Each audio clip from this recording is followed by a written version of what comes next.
నేను ఇదివరకు కూడా చెప్పానని మళ్ళీ చెప్తున్నాను. పార్లమెంట్ ఎన్నికలు భారతదేశంలో ఒక పోలరైజ్డ్ ఎన్వైరన్మెంట్లో జరిగినాయి. Either you're with Modi or against Modi అనే ఎన్వైరన్మెంట్లో జరిగినాయి. ఒక బీఆర్ఎస్కే జరగలేదండి ఓటమి. బిజు జనతాదళ్ లాంటి పవర్ఫుల్ పార్టీ వాళ్ళకు కూడా ఒక సీట్ రాలేదు. మాయావతి గారి పార్టీకి ఒక్క సీట్ రాలేదు. భారతదేశంలో 13 పార్టీలకు ఒక్క సీట్ రాలేదు. శిరోమణి అకాలీదళ్ కూడా ఒక సీట్ రాలేదు. మహబూబా ముఫ్తీ కూడా ఒక సీట్ రాలేదు. కాబట్టి ఓటమి గెలుపు అట్లాంటి మరి కాంగ్రెస్ పార్టీ ఎన్ని గెలిచిందండి పోయిన 10 ఏళ్లలో తెలంగాణలో? ఇప్పుడు ఎన్ని గెలుస్తుంది కాంగ్రెస్? ఎన్ని రాష్ట్రాలు గెలుస్తుంది? ఓటములు గెలుపులు రాజకీయాల్లో జీవితంలో చాలా చాలా తాత్కాలికంగా అట్టట్ట వస్తుంటాయి పోతుంటాయి. యూసుఫ్ గారు దాని గురించి ఏదో గందరగోళ పడాల్సిన అవసరం లేదు. పార్లమెంట్ తర్వాత జరిగిన జూబ్లీహిల్స్ ఉప ఎన్నికలు ఏం జరిగింది? మా గతంలో 75,000 ఓట్లు వచ్చాయి, ఈసారి కూడా 75,000 ఓట్లు వచ్చాయి. అట్లాగే మొన్న మున్సిపల్ ఎన్నికల్లో ఏం జరిగింది, పంచాయతీ ఎన్నికల్లో ఏం జరిగింది? బీఆర్ఎస్ అనేది బలంగా ఉంది, గట్టిగా ఉంది. మరి మా కార్యకర్తలతో సహా నాయకులతో సహా అందరూ దృఢంగా ఉన్నారు. ఎలక్షన్ ఎప్పుడు వచ్చినా మళ్ళీ తిరిగి 2028లో వచ్చినా అంతకంటే ముందు వచ్చినా ముమ్మాటికి రాష్ట్రంలో ఎగిరేది గులాబీ జెండానే, మళ్ళీ తిరిగి ముఖ్యమంత్రి అయ్యేది కేసీఆర్ గారు. అందులో ఆలోచన ఎక్కలేదు సార్. నేనేమంటున్నా సార్ అంటే కర్ణుడి చావుకు 100 కారణాలు అన్నట్టు ప్రతి ఓటమికి 100 ఉంటాయి. Failure is an orphan sir. Success has many fathers. నేను గెలిపించానంటే నేను గెలిపించాను చెప్తారు గెలిచినప్పుడు. ఓడిపోయినప్పుడు అందరూ నాది కాదు అది కాదు ఇది కాదు ఏదో ఒకటి చెప్తారు. 100 కారణాలు ఉంటాయి, 100లో మీరు చెప్పింది ఒకటి కావచ్చు. ఒక్క నిమిషం రాహుల్ అన్న, సూరజ్ చాలా వెయిట్ చేస్తుండే. రాహుల్ నేను నొక్కేస్తున్నారు బాస్, నేను తొక్కేస్తున్నారు. సరే, తుమ్మిడిహట్టి ప్రాజెక్టు మరొకసారి తెరపైకి వచ్చింది.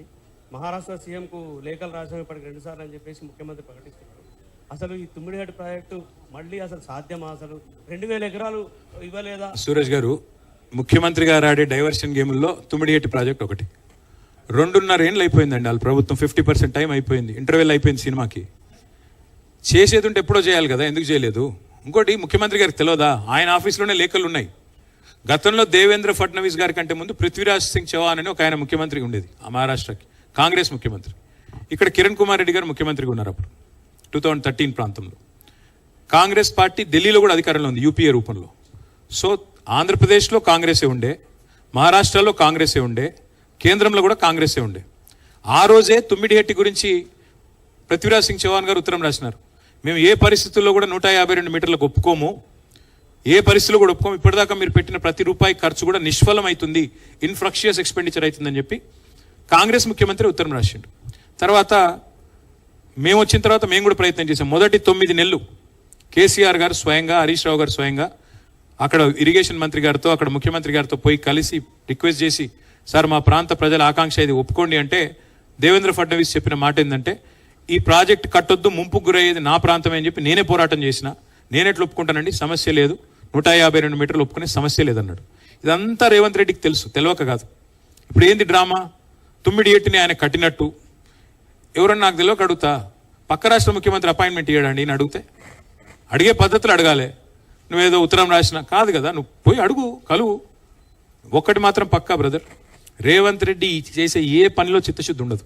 కేవలం డ్రామా, డైవర్షన్ తప్ప ఏది ఉండదు.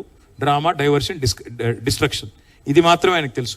తుమ్మిడిహట్టి ప్రాజెక్ట్ నిజంగా కట్టాలన్న చిత్తశుద్ధి ఉంటే పోయి ధర్నా చేయి, బాంబేలో కూర్చో, ఆయన ఇంటి ముంగట ధర్నా చేయి, నిరాహార దీక్ష చేయి, కథలకు ఎవరొద్దన్నారు నిన్ను? ఇది ఏది చేయకుండా ఏదో చేసినట్టు భ్రమ కల్పిస్తూ చూద్దాం ఏం చేస్తారు.